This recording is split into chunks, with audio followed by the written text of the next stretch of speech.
welcome back to Digi.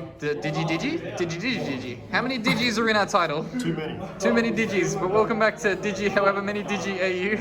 Today we're here with Andrew, and he's bringing us through his red deck. Yes, red. Red. Definitely no, it's budget, except for the Omnimons. Except the stuff that isn't. Yes. Okay. It's definitely not the most expensive, but for your little dudes, so you got your 4 Digimons or Gigimons, I don't know which one it is, because it's pretty good, and then the 1 Koromon, because it's pretty good, but not as good as the other ones. This is your extra deck. Yes, true. Your extra deck contains these Digimon. Yes, do those so that you flip the bread one. Breadmon is good.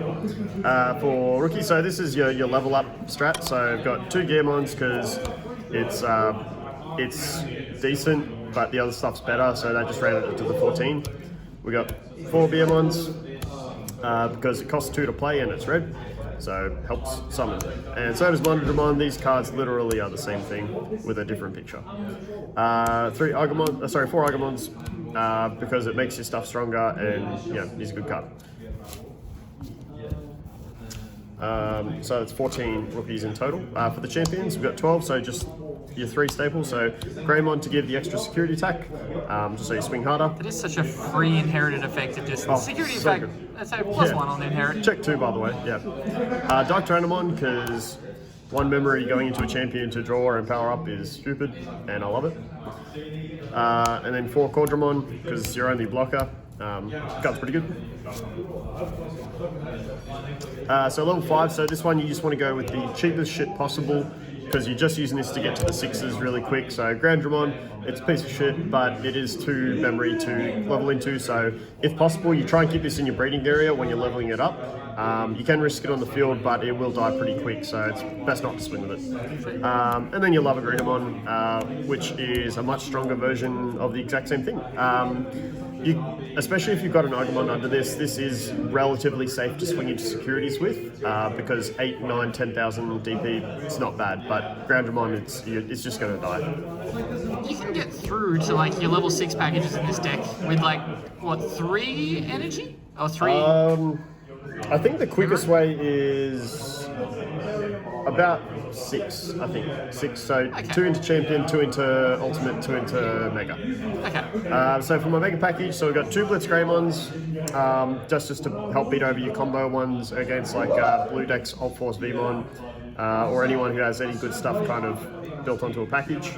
But he is the more expensive one to go into. You mainly actually just go into your Phoenix Mons, because that's, once again, just 2 memory to upgrade into.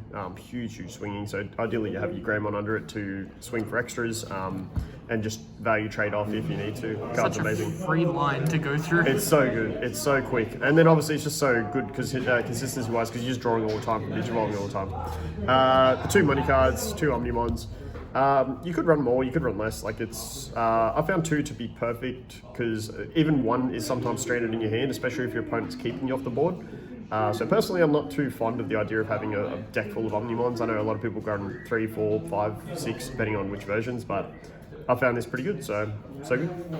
That's the main level up side of the deck. Now your tech choices, I've got 2 Volcanodramon. So this is a Mega, but you're never really going to level up into this. This is for the on-play effect, to nuke the board from all the small stuff. It's just your anti-Rookie Rush card. And it's also just a nice on play as well. The security +1 just for later is an ominous threat, so I love it. Currently playing 1 Skull Greymon, just pops a blocker. At the moment, this is not a sure bet. This is pretty good, but it's easily swappable for another thing. Like you could probably swap this for another Omnimon. Okay. Then your 4 option cards, you can probably guess them. It's just Gaia Force, because Gaia Force is very good. It's just very good. Even in hand, it's pretty good. Like 8 cost is a fair bit. The dream is always to flip it on your security, but if your opponent's leveled up to Mega, especially with green, and they've got their Sarismon ready to suspend all your stuff the next turn, easiest thing is just to snipe it with Gaia Force and see you later. Get rid of it and move on. Yeah, exactly right. And lastly, rounding it up with 1 Tamer type. I'd probably happily run this at 2 or 3. I think it's fine either way. Like if you see it early, it feels great. If you see multiple, not the best. But just 1 for now. But I'd happily run this at 2 or 3. Perfect. Do you have anything else you want to say before we leave you today? I always do this to you. Yeah, Omnimon is cheap. Omnimon is very cheap card. It's very cheap. Deck budget. Have a good one, guys. Thanks.